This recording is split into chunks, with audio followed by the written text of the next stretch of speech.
I would say open-mindedness.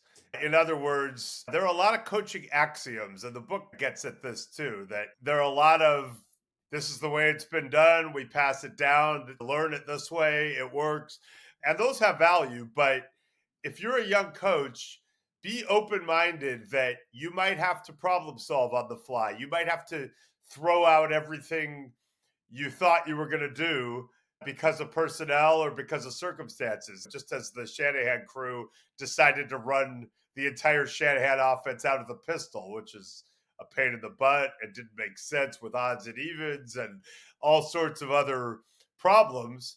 You might have to work more, but if you're open minded and and that go and that goes hand in hand with listening to your players. Again, back in the day, a lot of coaches were not enthusiastic about players asking questions or suggesting things like, "Hey, what if we saw it this way?" Or it's easy.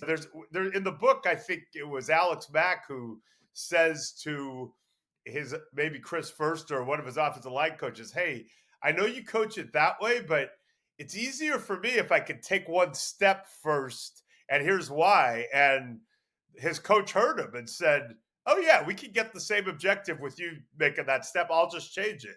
And I think the open-mindedness is a really cool thing for a coach to have because you're going to learn from smart people and you're going to want to take a lot of what you learn and use that, but keep an open mind.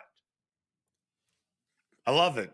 Great answer. I want to tell one other story while I have you from the book Okay. because I'm curious how you're going to process this. In the book, one of the young coaches who is working for Kyle Shanahan tells me this crazy story. And so this coach was a quality control coach early in Shanahan's time in San Francisco, trying to make it.